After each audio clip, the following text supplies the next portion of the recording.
At what was supposed to be a routine meeting, my lawyer read from my will. My own granddaughter, Clara, had described me as having materialistic values. This from the girl whose college, first home, and entire art gallery I funded. I simply stared. Now, Clara will understand the real cost of such words. Like, share, and let us know where you are listening from, and follow my story to see what happens next. The mahogany desk in Arthur Stone's office felt impossibly cold beneath Eleanor's fingertips.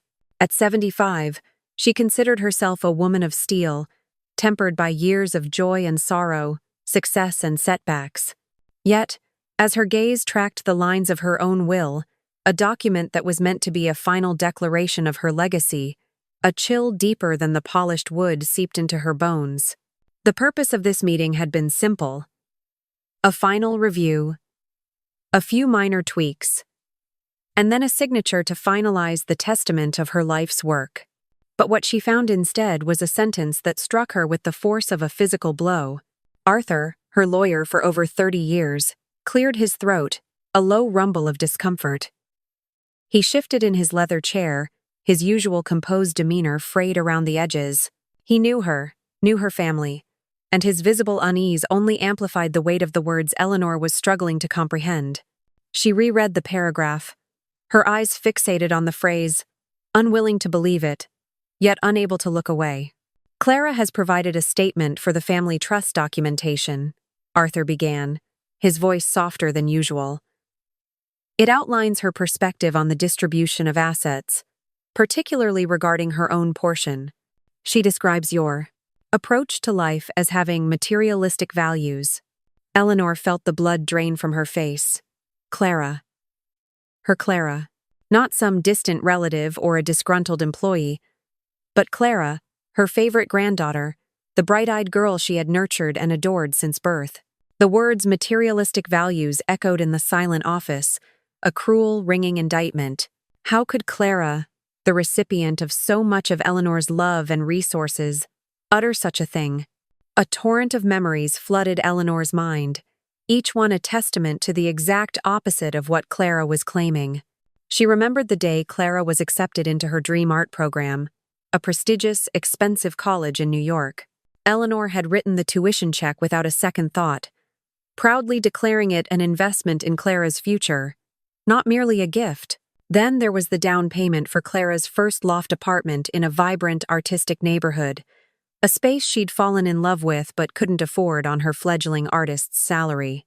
And most recently, the substantial capital injection that had allowed Clara to open her very own art gallery, a dream realized only through Eleanor's unwavering financial backing.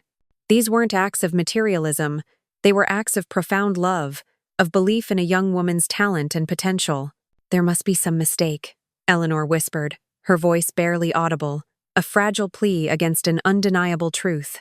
She looked up at Arthur, her eyes pleading for a negation, a technicality, anything to erase the sting of those words. Arthur's expression was etched with genuine sorrow. "I'm afraid not, Eleanor," he said, his gaze unwavering. The statement was provided directly by Clara, intended for inclusion in the family trust documentation. It's part of her required input. The confirmation settled heavily, extinguishing the last flicker of hope. Eleanor closed her eyes, and a montage of Clara's life flashed before her. Clara's chubby toddler hands gripping hers, her first day of school. The proud grin at her high school graduation. The excited phone call sharing her acceptance into college. Each memory, once a cherished jewel, now felt like a shard of broken glass, piercing her heart. The betrayal was not just in the words, but in the shattering of a lifelong bond she had believed unbreakable. "I just want to go home, Arthur," Eleanor said, pushing herself away from the desk. She declined the offer of water, the thought of anything touching her throat nauseating. The drive back to her Victorian home was a blur. The familiar streets, the stately old trees, the rhythm of the city outside her car window, all passed unseen. Her mind raced, a chaotic kaleidoscope of anger, hurt, confusion, and a deep, aching emptiness. Her home, A grand old dame with intricate gables and a sprawling garden usually offered solace. It was a repository of family history, filled with carefully chosen pieces from a lifetime of collecting, each telling its own story. But today, as Eleanor unlocked the heavy oak door, the house felt different. It no longer radiated comfort. Instead, it felt like a silent museum of her materialistic life. Each antique vase, every framed painting, every velvet curtain screaming the very accusation Clara had leveled against her. She walked through the silent rooms, touching objects that once brought her joy, now feeling their weight as a burden, a symbol of her supposed avarice. As she sank onto the silk damask sofa in her living room, her phone vibrated. A text message. It was Clara. "Just checking in, Gran.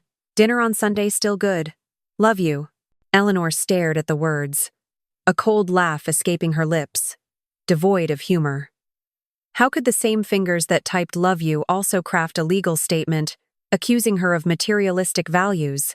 The sheer audacity, the bewildering disconnect, sent a fresh wave of pain through her. She scrolled through her phone's photo gallery, landing on a picture taken just 6 months ago. Clara, radiant and laughing, stood next to Eleanor at the grand opening of her art gallery. Eleanor remembered that day vividly, remembered the pride in Clara's eyes, the warmth of her hug. She also remembered the crisp sound of the $50,000 check she had handed over, the final installment that made Clara's dream a reality. A chilling thought began to form in Eleanor's mind. Had her financial generosity, her unwavering desire to give Clara every opportunity, inadvertently fostered this perception? Had all her efforts to ease Clara's path through life, to provide her with a cushion and a springboard, somehow been misinterpreted as a preoccupation with wealth, rather than a profound expression of love? She knew, with an icy clarity, that she couldn't confront Clara immediately, not without understanding the full truth, the depths of this misunderstanding or, worse, this calculated betrayal. She needed answers, a clear picture of what had led Clara to such a harsh judgment. With trembling fingers, Eleanor typed a neutral reply, a simple, "Yes. Sunday is fine. See you then. Love. Gran." She pressed send, the false normalcy of the message feeling like a profound lie. The moment the message left her phone, the carefully constructed facade crumbled. Tears, hot and relentless, streamed down her face, each one a testament to the shattered trust, the aching hurt. She cried until her body shook, until there were no more tears left to shed. From the depths of that raw pain, a new resolve began to solidify. Before Sunday dinner, before she had to face Clara across a table, she would find out exactly what had happened.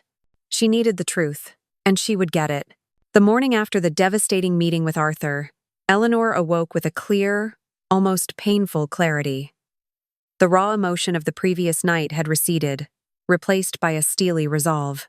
The tears had served their purpose, cleansing her of the initial shock, leaving behind a burning desire for understanding.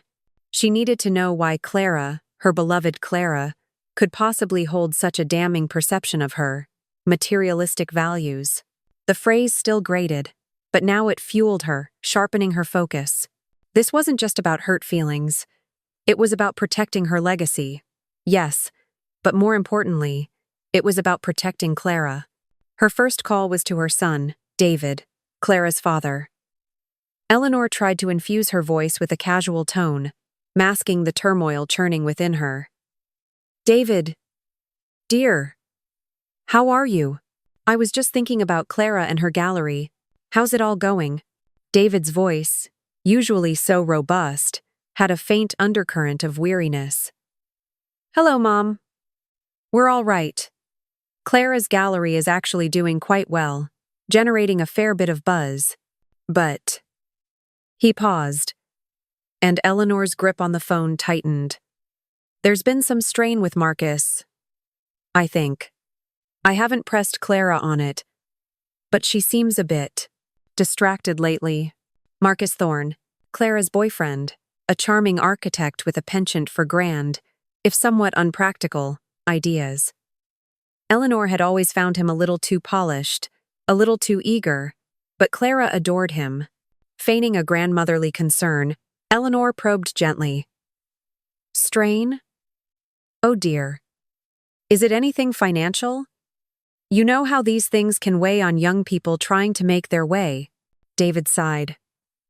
Well, that's part of it, I suppose. The gallery revenue looks good on paper, but when I helped Clara with the quarterly taxes, there were some discrepancies. Large withdrawals, Mom. Clara waved them off as personal investments she was making, but it just felt a little vague, you know? Not like Clara to be vague with finances, especially after all your help getting her set up. Eleanor's heart gave a lurch. Discrepancies and large withdrawals. These were not the words of a thriving business. Personal investments, Clara had said. The words felt hollow, a flimsy shield over something more troubling. Her mind raced. As a significant investor, she had full access to the gallery's online banking portal, a measure put in place by Arthur to ensure transparency and sound financial management. She had never felt the need to check it, trusting Clara implicitly. Until now. As soon as she hung up with David, Eleanor moved to her study. With a practiced hand, she navigated to the online banking portal. Her fingers, usually steady, trembled slightly as she typed in the credentials. The screen illuminated, displaying a ledger of transactions that painted a starkly different picture from David's hopeful assessment of the gallery's success. Yes, there were indeed significant revenues. But then she saw them. A series of large transfers, far beyond the gallery's operational expenses, directed straight to a joint household account held by Clara and Marcus. Her stomach clenched. This wasn't just personal investments. This was a direct funneling of gallery funds into their shared personal finances.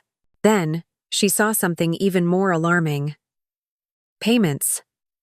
Regular, substantial payments, routed to an entity called Thorne Architectural Heritage. This was Marcus's side business, a niche venture he'd often boasted about, claiming it was entirely self-funded through his private clients and minimal overhead.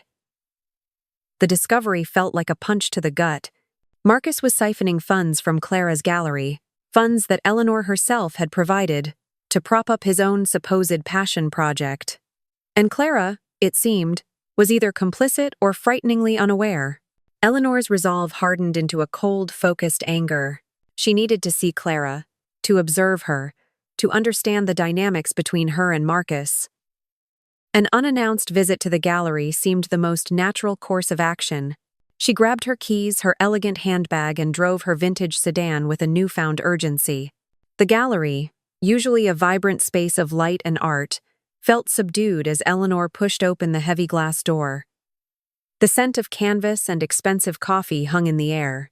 Chloe, the young attendant Clara had hired, looked up from behind the minimalist counter, her face brightening in a smile. Eleanor. What a pleasant surprise. Clara just stepped out for lunch with Marcus. They said they were heading to the Marigold Cafe. Eleanor forced a smile. Oh, what a shame to miss her. I was just in the neighborhood. I'll pop by another time then. But a plan had already formed in her mind. The Marigold Cafe was only a few blocks away, a charming spot with outdoor seating. She found an empty bench across the street from the cafe, partially obscured by a flowering cherry tree. Eleanor settled in, feeling utterly absurd. At 75, a respected matriarch, she was reduced to spying on her granddaughter like a character in a cheap novel. The indignity of it prickled. Yet the need for answers was stronger than her pride. It wasn't long before she spotted them. Clara, her usually vibrant face pale and drawn, sat opposite Marcus. Even from a distance, Eleanor could see the tension radiating from her granddaughter. Clara's hands were clasped tightly on the table, her head often bowed. At one point, Eleanor saw her wipe away a tear. Marcus, by contrast, was animated. He leaned forward, speaking rapidly, gesturing sharply with his hands, his expression a mixture of exasperation and condescension. He looked less like a comforting partner and more like a prosecutor. A fierce protective instinct flared within Eleanor. She wanted to march across the street, to intervene, to demand Marcus explain himself, to comfort Clara, but she held back, forcing herself to breathe slowly. She was an intruder here, a spy in plain sight. Any overt action now might ruin her chances of getting to the full truth. She watched, her heart aching, as Marcus continued his monologue. Clara shrinking visibly with each word. Finally, they rose to leave.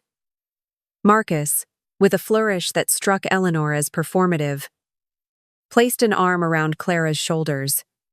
It was meant to look reassuring, perhaps, but to Eleanor, observing with newfound critical eyes, it looked possessive, controlling.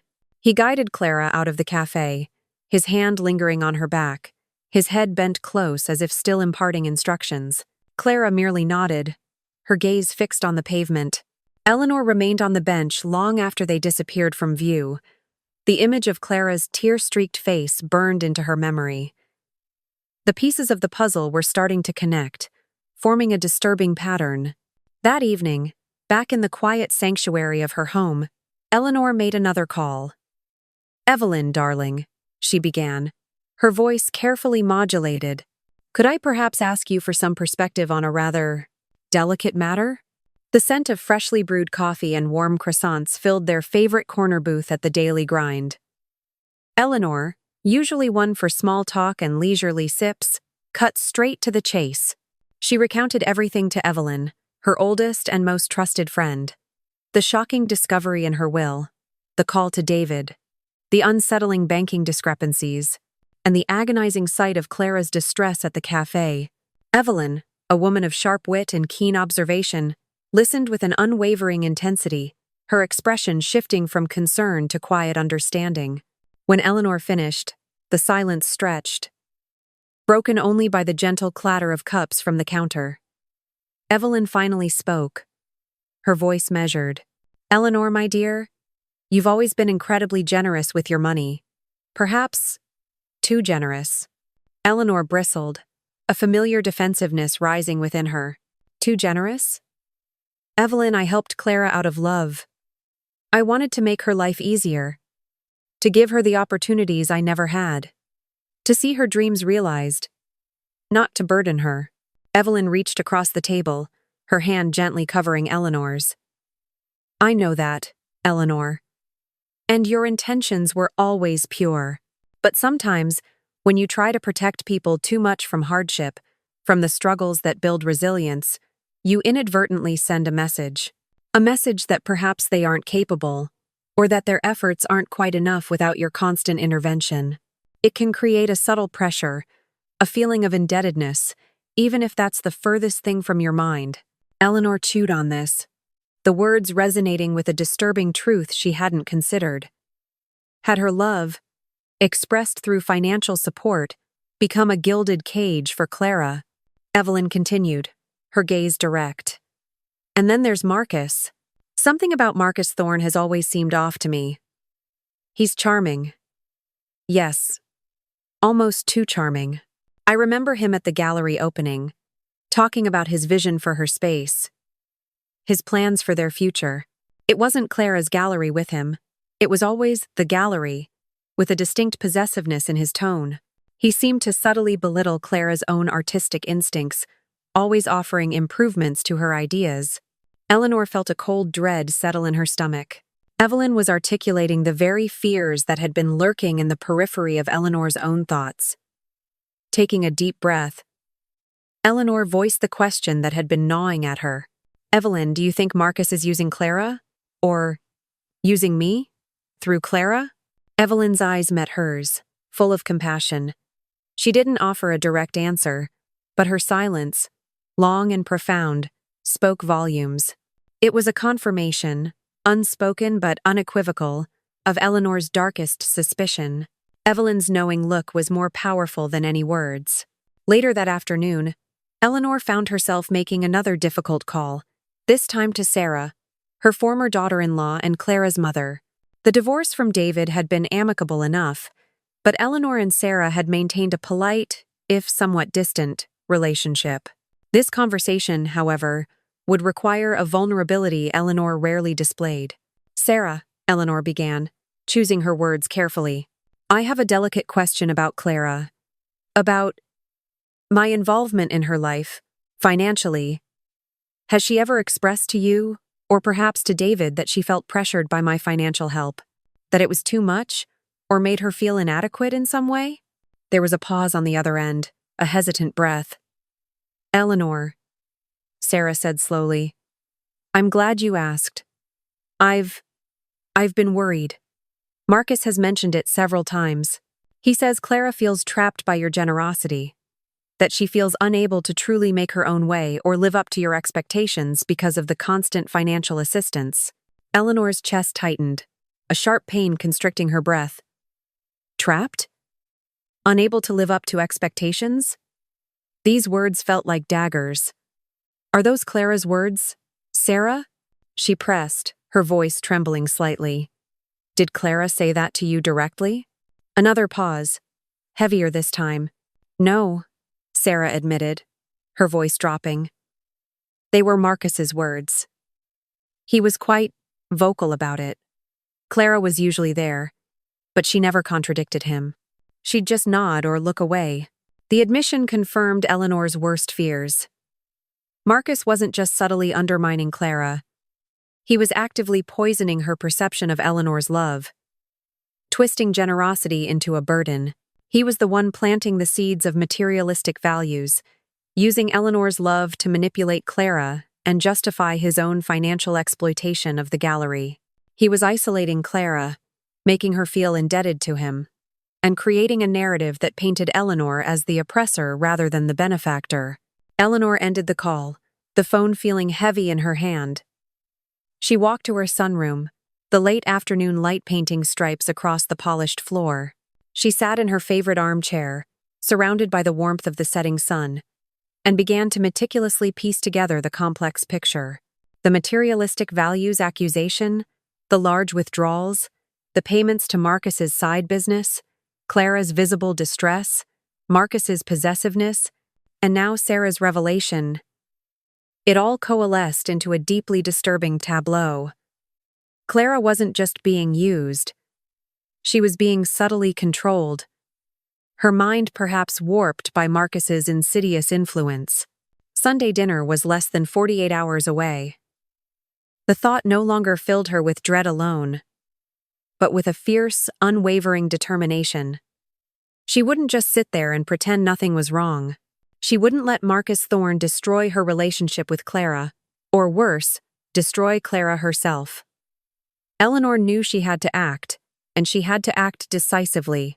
Sunday arrived, cloaked in a deceptive calm. Eleanor spent the morning in her kitchen, meticulously preparing Clara's favorite meal. Roasted lamb with rosemary and garlic, accompanied by perfectly steamed asparagus and creamy gratin potatoes.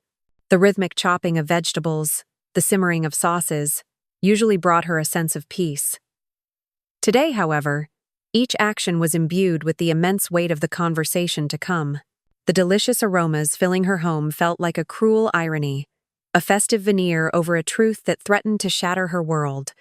Precisely at 6 p.m., the doorbell chimed. Eleanor took a deep breath, her heart a frantic bird in her chest, and opened the door. Clara stood there, looking even more tired and strained than she had at the cafe. Her smile was weak, her eyes shadowed. Beside her, Marcus offered his usual dazzling, if somewhat hollow, grin.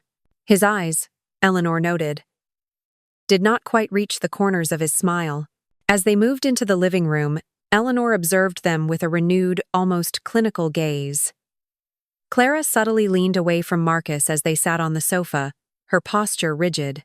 Marcus, oblivious or uncaring, reached out, his hand settling possessively on her knee. Clara flinched almost imperceptibly, a fleeting tension in her shoulders.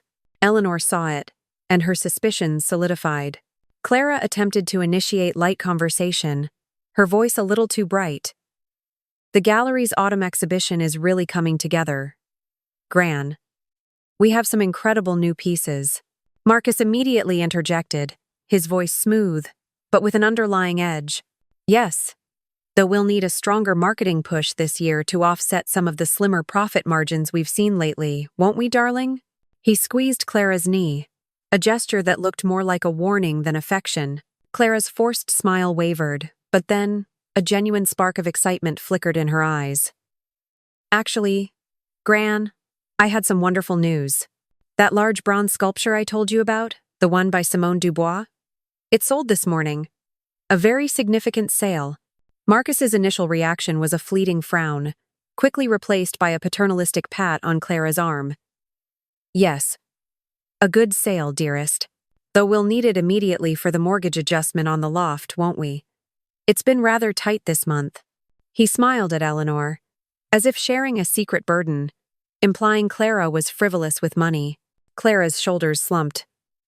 Marcus. Please. Can we not talk business tonight? She pleaded. Her voice soft, but strained. He feigned surprise. Darling, it's hardly a secret. Especially not from Eleanor, given how involved she is in our finances.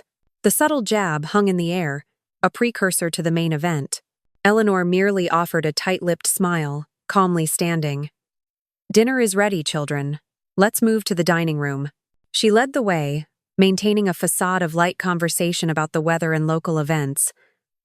But beneath the surface, the tension in the room was palpable, a tightly wound spring waiting to be released. They settled around the gleaming mahogany dining table, the aroma of the roasted lamb filling the air. Eleanor served, her hands steady, her mind sharp. She waited until the main course was underway, until the initial awkwardness had settled into a rhythm of polite, albeit superficial, conversation. Then, she looked directly at Clara, her gaze unwavering. Clara, dear, Eleanor began, her voice calm, devoid of the emotion churning within her. Do you think I'm materialistic? The clatter of Clara's fork against her plate was the only sound in the sudden silence. Clara's face went utterly pale, her eyes wide with shock. She whispered, What? As if she hadn't heard correctly. Eleanor took a slow sip of water, then met Clara's gaze again. I recently reviewed the draft of my will, Clara, and I saw the statement you provided for the family trust documentation. A subtle, almost imperceptible shift occurred on Marcus's face. A brief flash of something that looked suspiciously like satisfaction, quickly masked by a feigned concern. Clara, however, didn't have such control. Her eyes immediately welled with tears, her lower lip trembling. The betrayal, the public exposure of her private thoughts, clearly devastated her. Marcus, ever the smooth operator, was quick to intervene. Eleanor, I'm sure there's some context lost here. Clara's statement was merely a theoretical discussion on financial dynamics, meant for a legal document, not a personal accusation. He gestured dismissively, attempting to wave away the gravity of the situation. Eleanor turned her gaze to Marcus, her eyes like chips of ice. Theoretical? A theoretical discussion on financial dynamics that explicitly accuses me of materialistic values for a formal will document? Why would such a theoretical comment be included in a legal instrument that dictates the distribution of my assets, Marcus? What context could possibly justify such a statement? Marcus stammered for a moment, uncharacteristically flustered. It's standard procedure for trust documentation, Eleanor, to understand the beneficiary's perspectives on wealth. It was a flimsy deflection, and he knew it. Before Eleanor could press him further, Clara, her voice thick with tears, interjected. Gran, I'm so sorry. I didn't mean it that way. Not exactly. It's just, sometimes I feel like you think money solves everything. She swallowed hard, struggling to compose herself. Eleanor watched her, her heart aching, but forcing herself to remain composed. Tell me, Clara, tell me why you feel that way. Clara twisted her napkin in her lap, her gaze downcast. Remember when I struggled with that advanced calculus course in college? You immediately hired a tutor, no questions asked. Or when the plumbing burst in my first apartment? You sent a check for the repairs before I even had a chance to call the landlord. And the gallery, all the investments, the capital you poured in, it always felt like I was being rescued, like I wasn't quite capable enough on my own. And if I struggled, the immediate solution was always financial. As Clara spoke, Marcus nodded sagely, his expression morphing into one of solemn understanding. It's a common pattern, Eleanor, he said, taking over. This kind of love, while well-intentioned, often comes with unspoken financial strings attached. It creates a dependence, a feeling that one's worth is tied to the wealth provided. The gallery, Clara's house, even the funds for our wedding that you so generously offered. It all reinforces a narrative that financial security is paramount, and that Clara can't achieve it without you. Eleanor turned back to Clara, her gaze piercing. Clara, do you truly believe that my love for you has financial strings attached? Clara looked up, her tearful eyes meeting Eleanor's. Not always, Gran, she whispered, her voice barely audible. But sometimes. Yes, sometimes I do. The words landed with the soft thud of a final, painful truth. Eleanor closed her eyes for a fleeting second, a wave of profound regret washing over her. My dearest Clara, she said, her voice heavy with sorrow. I only ever wanted to make your life easier, to give you the freedom to pursue your passions without the burdens I faced. I never wanted you to feel inadequate or dependent. Never. Just then, Marcus's phone buzzed insistently. He glanced at it, feigning an air of professional urgency. Oh, an emergency work call, he announced, rising abruptly. I must take this in the hallway, Eleanor, if you'll excuse me.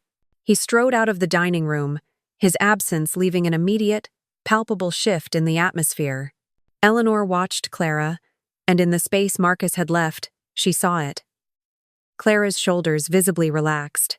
The tension that had been gripping her for the entire evening seemed to dissipate, replaced by a subtle, undeniable ease. It was all the confirmation Eleanor needed. The air thickened with a quiet expectation after Marcus left the dining room. If you're still with me, please like this story, share it with someone who needs to hear it, and subscribe to hear how this all unfolds. With Marcus's absence, Eleanor saw Clara visibly deflate, the rigid tension in her shoulders melting away.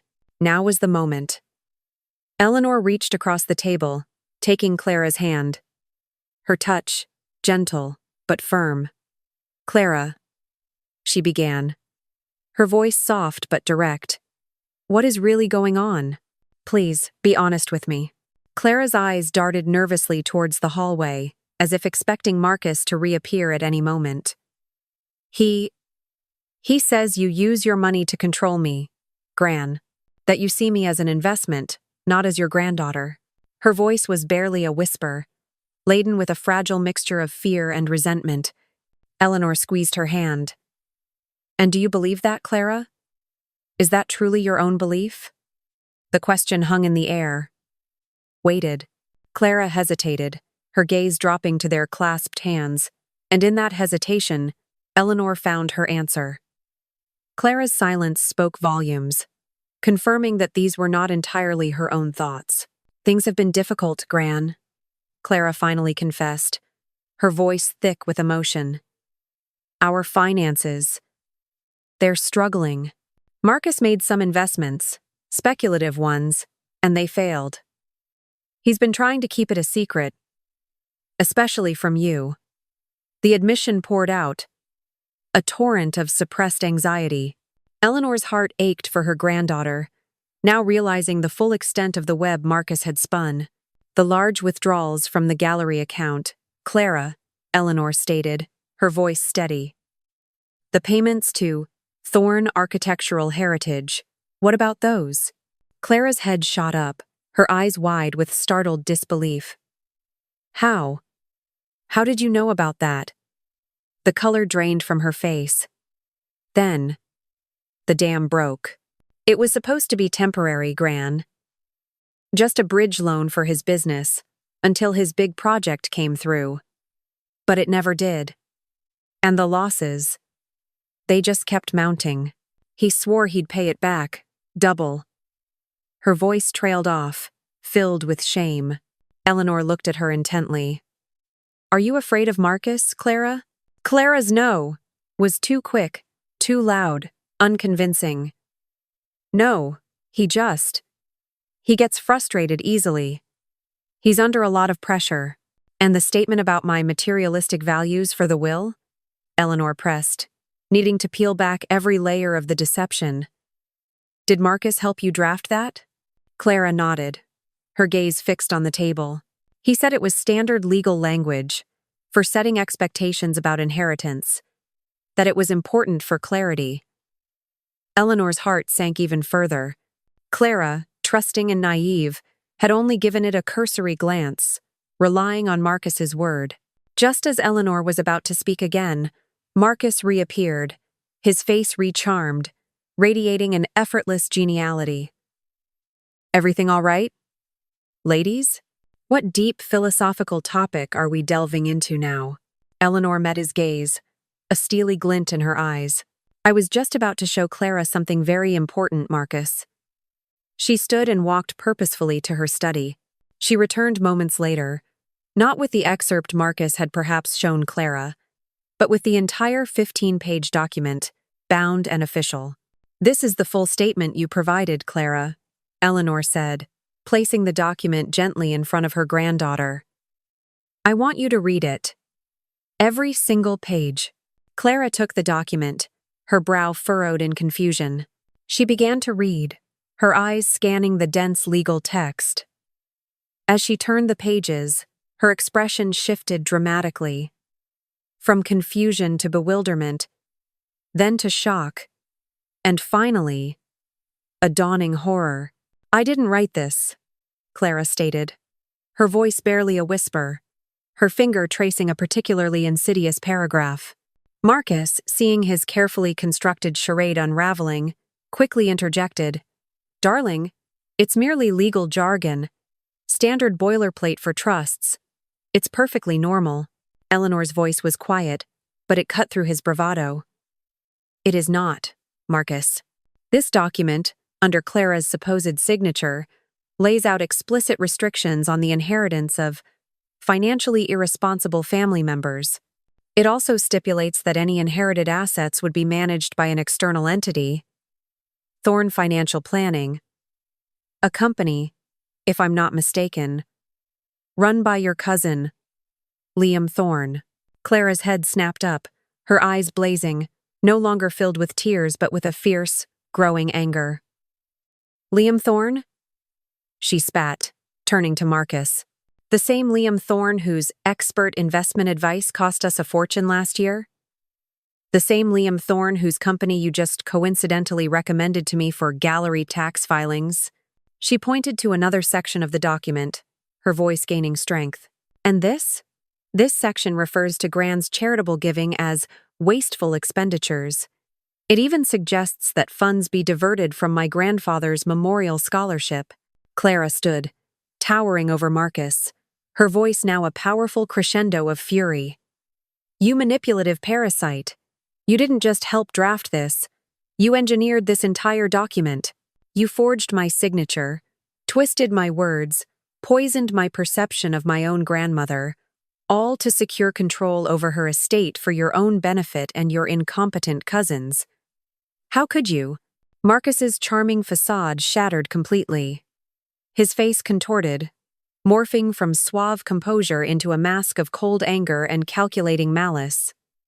The gentle boyfriend was gone, replaced by a predator cornered.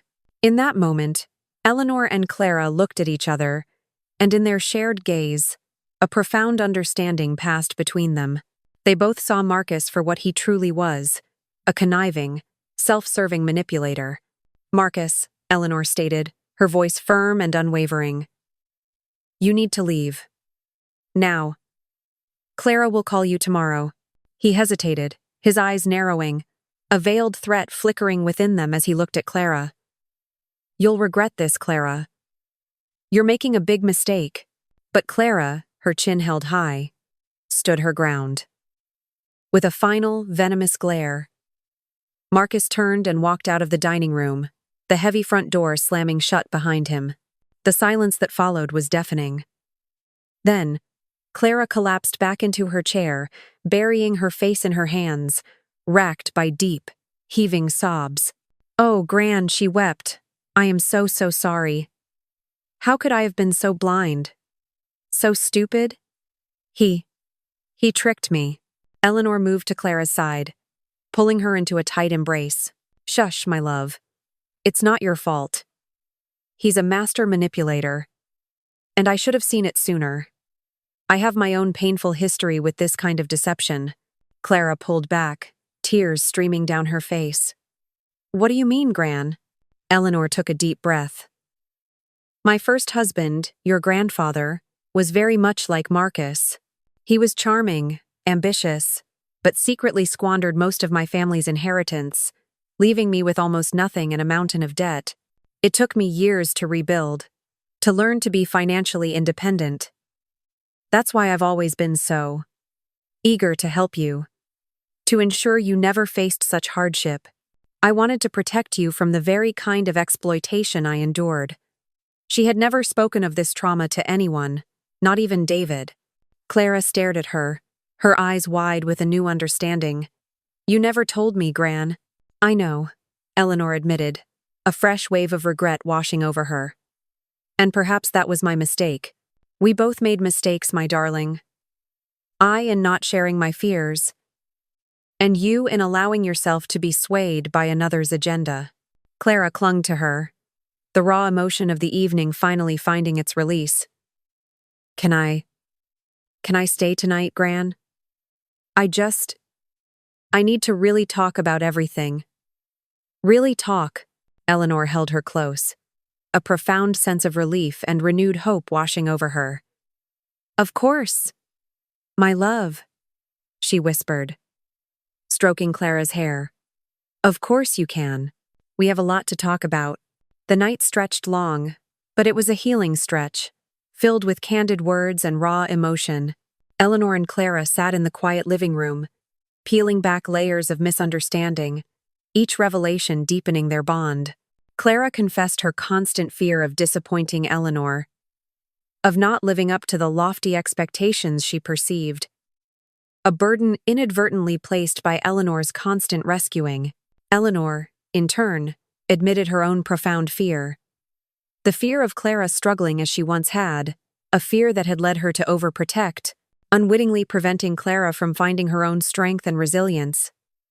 The truth, though painful, was a salve, washing away years of unspoken assumptions and misinterpretations. The next morning, as the first rays of dawn painted the sky, Eleanor gathered the legal papers from the dining table.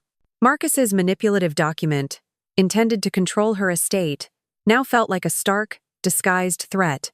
While practical matters of legal action and financial disentanglement awaited, Eleanor knew that the restoration of trust with Clara, the genuine understanding forged in the crucible of that night, was infinitely more valuable than any material inheritance. 6 months later, spring had fully bloomed, painting Eleanor's garden with vibrant hues.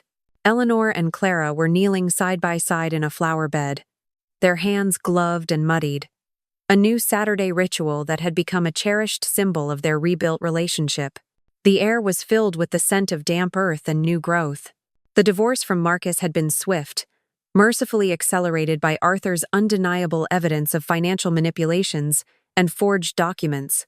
Marcus, facing serious legal consequences, had melted away, his grand pronouncements replaced by a desperate silence. Clara's gallery, unburdened by Marcus's interference, was thriving. Profits were up 38%, a testament to her talent and hard work. She had even found a new, larger location, securing a small business loan entirely independently. Eleanor had felt the familiar impulse to offer financial help, but Clara, with a gentle smile and a firm shake of her head, had declined. I need to do this myself, Gran, she had said, to prove to myself that I can. Eleanor, despite a pang of old habits, had simply nodded, her heart swelling with pride. She was learning to step back, to allow Clara to build her own foundation, solid and unshakable. As they tended to a bed of nascent tulips, Clara brushed dirt from her hands and looked at Eleanor, her eyes alight with a renewed passion. Gran, she began, I've been working on something. I want to start a mentorship program at the community center for young artists, especially those who don't have access to resources or guidance. I want to help them find their voice, navigate the business side of art, and avoid some of the pitfalls I fell into. She outlined her vision with a fervent enthusiasm, her gestures animated. Eleanor felt the familiar, almost instinctive impulse to immediately offer financial backing, to write a check that would launch Clara's dream overnight. Her hand actually twitched towards her pocket, but she resisted. She remembered Evelyn's words, Clara's confession, and her own newfound understanding. Instead, she simply met Clara's gaze and asked, Tell me more about your plan, my dear. How do you envision it working? Clara's smile widened, a genuine, radiant expression. Well, I've already secured a small grant from the City Arts Council, and I plan to contribute a portion of the gallery's profits each quarter. But what I really need, Gran, she continued, her voice earnest, is your involvement, your experience, your business knowledge. I'd be honored if you'd consider coming on board as an advisor to the program. Eleanor felt a wave of profound emotion wash over her. This wasn't a request for money. It was a request for her wisdom, her life's accumulated expertise, her very essence. It was the greatest gift Clara could have given her. Tears welled in Eleanor's eyes as she reached out and clasped Clara's hand, her voice thick with emotion. There is nothing, my darling, that would make me prouder. Later that evening, as Clara prepared to leave, Eleanor went to her study. From a locked drawer, she retrieved a worn leather portfolio. Inside were yellowed, handwritten pages.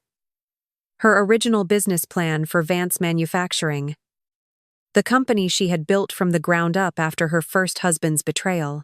It was a tangible reminder of her humble beginnings, her resilience, her unwavering spirit. Clara, Eleanor said, handing her the portfolio, this was my start. It's rough, unpolished, but it represents a moment when I had to believe in myself, when I had nothing but an idea and the courage to pursue it. She looked into Clara's eyes. Remember this, my dear. Nothing worthwhile is ever inevitable. And the most valuable inheritance I can ever give you isn't money. It's courage. It's resilience. It's the belief in your own ability to build something meaningful.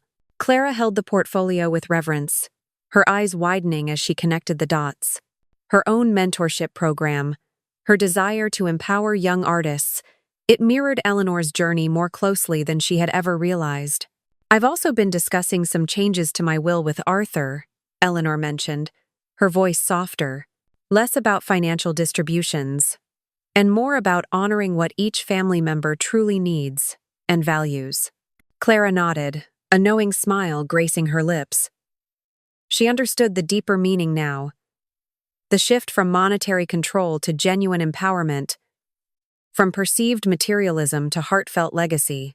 Eleanor watched Clara drive away, the setting sun casting long shadows across the driveway. A profound sense of peace had replaced the pain and confusion of 6 months ago. The materialistic grandmother comment, once a source of searing hurt, had become a gift in disguise, a catalyst for genuine understanding, and a deeper, more authentic relationship with her granddaughter. Eleanor realized then that true legacy wasn't built on houses or investments, or even in the meticulous crafting of a will. It was built in moments of connection, in hard conversations, in rebuilt trust, and in empowering love. It was built in the garden, side by side, nurturing new growth, not just in the earth, but in each other.